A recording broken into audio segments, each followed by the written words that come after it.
ዶክተር አብይ አህመድ አዲስ ፕሮጀክትን ዛሬ አስመረቁ።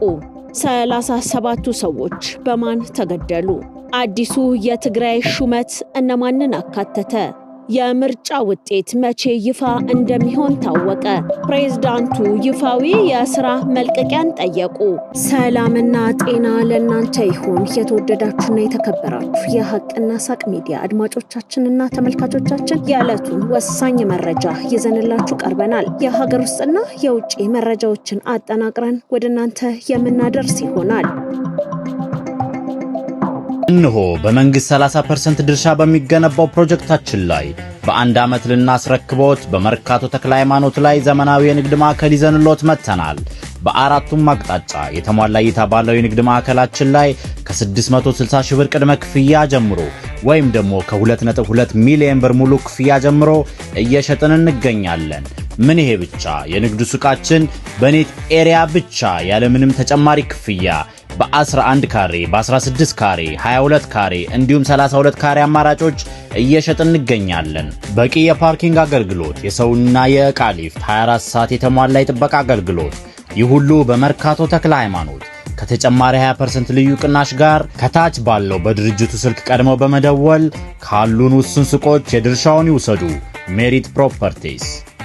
በቅርቡ ወደ ስራ የተመለሱ የትግራይ ክልል ምክር ቤት አዳዲስ ሹመቶችን አጸደቀ። ከጦርነቱ በፊት ተቃውሞ የነበረውና በቅርቡ ወደ ስራ የተመለሰው የትግራይ ክልል ምክር ቤት ህወሓት ያቀረባቸውን የአዲስ የካቢኔ አባላት፣ የዞን አስተዳዳሪዎችና የጠቅላይ ፍርድ ቤት ፕሬዝዳንት ሹመትን ዛሬ ማምሻውን አጽድቋል። የህወሓት ምክትል ሊቀመንበር አማኑኤል አሰፋ የክልሉ ምክትል ፕሬዝዳንትና የፍትህ ቢሮ ኃላፊ ሆነው እንደተሾሙ የክልሉ የዜና ምንጮች ዘግበዋል።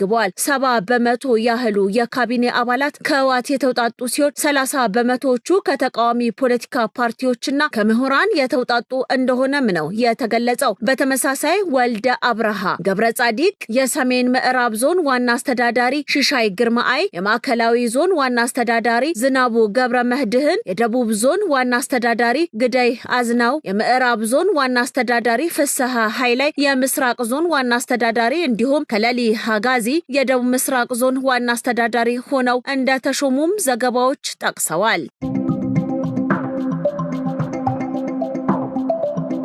በጸጥታ ችግር ምክንያት ምርጫ የተቋረጠባቸው አካባቢዎች ጉዳት እየተጣራ መሆኑን የምርጫ ቦርድ ሰብሳቢ ገለጹ። የኢትዮጵያ ብሔራዊ ምርጫ ቦርድ በጸጥታ ችግር ምክንያት በ143 ምርጫ ጣቢያዎች ላይ የምርጫ ሂደቱ መቋረጡን አስታውቋል። የቦርዱ ሰብሳቢ ወይዘሮ ሜላተወርቅ ኃይሉ በሰጡት መግለጫ በኦሮሚያ ክልል በሚገኙ ቢሎ ኖጳ፣ መኮሳቺና ቀርሳ ምርጫ ክልሎች ባለው የጸጥታ ሁኔታ ምርጫ ሳይካሄድ መቅረቱ ተገልጿል።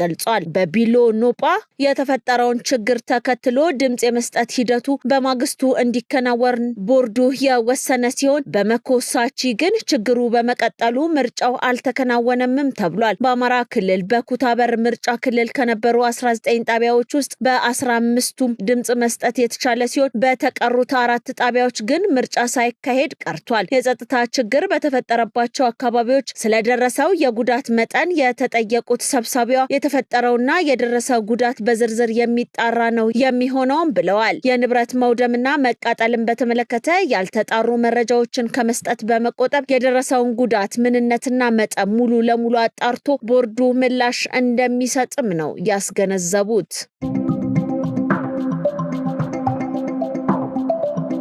ጠቅላይ ሚኒስትር ዶክተር አብይ አህመድ ከንጦጦ እስከ ቀጨኔ መድኃኔዓለም ያለውን የመልሶ ማልማትና የወንዝ ዳርቻ ልማት ፕሮጀክትን በይፋ መርቀው ስራ አስጀመሩ። ጠቅላይ ሚኒስትር ዶክተር አብይ አህመድ ከ7ኛው ጠቅላላ ምርጫ ማግስት ዛሬ ጠዋት ከንጦጦ እስከ ቀጨኔ መድኃኔዓለም ያለውን የመልሶ ማልማትና የወንዝ ዳርቻ ልማት ፕሮጀክትን መርቀው በይፋ ስራ ማስጀመራቸውን ገልጸዋል። ጠቅላይ ሚኒስትሩ በማህበራዊ ትስስር ገጽ ባሰፈሩት መልእክት ይህ ትልቅ ተነሳሽነት የተራቆቱ አካባቢዎችን በዘመናዊ የአፈር ጥበቃና በወንዝ ማጣራት ወደ አረንጓዴ ስፍራዎች በመቀየር የፍራፍሬ ፓርኮችን ከእግር ጉዞና ከብስክሌት መንገዶች ጋር በማቀናጀት መዲናችንን አድሷልን ብለዋል። በአጠቃላይ 22.25 ኪሎ ሜትር የወንዝ ዳርቻ ልማትን የሚሸፍነው ይህ ፕሮጀክት የማያቆራረጥ የልማት ስራችን ህያው ምስክር ከመሆኑም በላይ የሀገራዊ እድገታችን የአካባቢ ጥበቃና የከተማ እድሳት በተግባር የታየበት ነው ሲሉም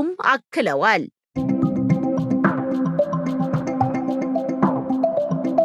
በኦሮሚያ ክልል ምስራቅ አርሲ ዞን አስኮ ወረዳ ጠለታ አካባቢ ግንቦት 23 እና 24 በተፈጸመ ጥቃት 2 የኢትዮጵያ ኦርቶዶክስ ተዋሕዶ ቤተክርስቲያን መቃጠላቸውን ከ10 በላይ ምዕመናን ህይወታቸውን እንዳጡና ከ100 በላይ ቤቶች መውደማቸው ተገልጿል። የአካባቢው ነዋሪዎች እንደገለጹት ቦታው አሁንም በታጣቂዎች ቁጥጥር ስር በመዋሉ የጉዳቱ ትክክለኛ መጠን ለማወቅ አስቸጋሪ መሆኑም ተጠቁሟል። ይህ አሳዛኝ ክስተት የሚያሳዝን ቢሆንም እውነት ተገለጸ ብለን ተስፋ እናደርጋለን ብለዋል የአካባቢው ነዋሪዎች።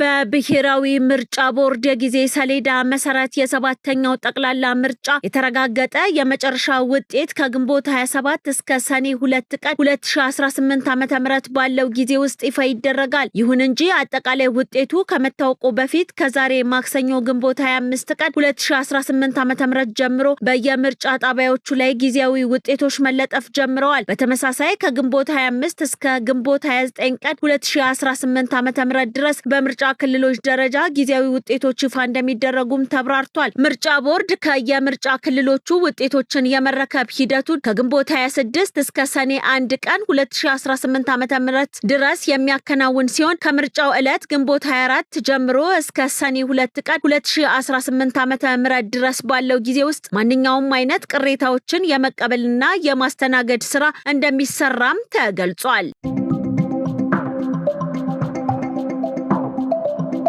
የኢትዮጵያ ምርጫ ቦርዱ በቡርጂ የምርጫ ጣቢያ ተፈጽሟል በተባለ ህገወጥ ድርጊት ምክንያት ጣቢያው ሙሉ በሙሉ እንዲዘጋ መወሰኑን የቦርዱ ሰብሳቢ ወይዘሮ ሜላተወርቅ ኃይሉ አስታወቁ። የቦርዱ ሰብሳቢ እንደገለጹት ከሆነ በቡርጂ ምርጫ ጣቢያ አስፈጻሚዎች ራሳቸው በምርጫ ጣቢያ በድምጽ መስጫ ወረቀት ላይ ምልክት እያደረጉ ድምጽ ሲሰጡ ስለተገኙ ያ ምርጫ ጣቢያ ሙሉ በሙሉ እንዲዘጋ ቦርዱ ወስኗልም ብለዋል። የድርጊትን የፈጸሙ አስፈጻሚዎች ላይ በቀጣይ የሚወሰደውን እርምጃ የምናሳውቅ ይሆናልም ብሏል ምርጫ ቦርድ።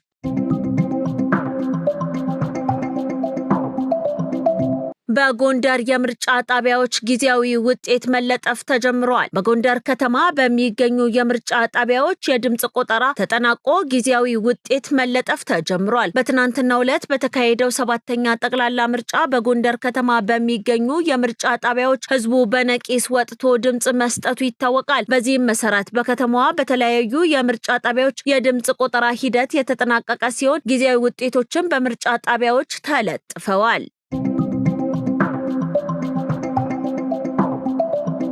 ደቡብ ሱዳን አዲስ ግዙፍ የነዳጅ ክምችት አገኘች። ደቡብ ሱዳን በፓሎች የነዳጅ ማውጫ ቀጠና ብሎክ 3 እና 7 ውስጥ በሚገኘው አልናህላ በተባለው ስፍራ ሌላ አዲስ የነዳጅ ክምችት አግኝታለች። ይህ ለሀገሪቱ የኢነርጂ ዘርፍ ትልቅ ተስፋን የሰነቀ መልካም እድገት መሆኑ ተገልጿል። በአካባቢው ከሚገኙት የነዳጅ ጉድጓዶች መካከል አንዱ በአሁኑ ወቅት በቀን ወደ 5440 በርሜል ድፍድፍ ነዳጅ እያመረተ የሚገኝ ሲሆን ይህ አዲሱ ግኝት ደግሞ በአሁኑ ወቅት በቀን 100,000 በርሜል ገደማ የሆነውን የአገሪቱን አጠቃላይ የነዳጅ ምርት ይበልጥ ያሳድገዋል ተብሎም ይጠበቃል።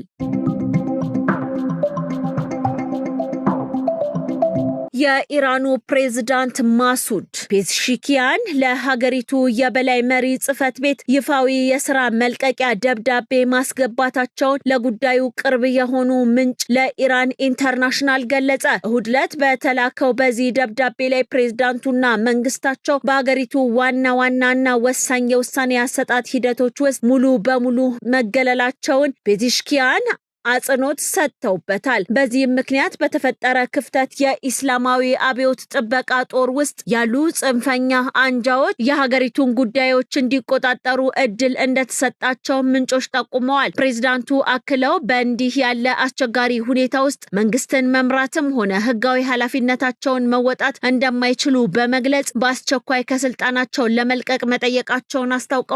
የበላይ መሪው ሞጅታባ ሐሚኒ የፕሬዝዳንቱን መልቀቂያ ይቀበሉ አይቀበሉ እስካሁን ግልጽ ባይሆንም የደብዳቤው ይዘት ግን በከፍተኛ የስልጣን እርከን ላይ ታይቶ የማይታወቅና ጥልቅ የሆነ የስልጣን ክፍፍል መኖሩን በግልጽ ያሳየ ነው ተብሏል። ይህ ክስተት የመጣው በመንግስትና በኢስላማዊቷ ሪፐብሊክ ወታደራዊ ደህንነት ተቋማት መካከል ለወራት የዘለቀ ውጥረት ከተቀሰቀሰ በኋላ ነው። ኢራን ኢንተርናሽናል ቀደም ሲል እንደዘገበው የኢስላማዊ አብዮት ጥበቃ ጦር የፕሬዝዳንቱን በርካታ ስልጣኖች ደረጃ በደረጃ በመገደብ ቁልፍ የመንግስት አካላትን በቁጥጥር ስር አውለዋል። የውስጥ ምንጮች እንደሚሉት ከሆነ ይህ ሁኔታ የፔዝሺኪያን አስተዳደር በፖለቲካ አስፈጻሚ የውሳኔ ማጣት አዙሪት ውስጥ እንዲገባ ያደረገው ሲሆን የዲፕሎማሲያዊ ድርድሮች ወደፊት እንዳይራመዱና በካቢኔ መዋቅር ላይ የሚፈለጉ ለውጦች እንዳይተገበሩም እንቅፋት ሆኗል።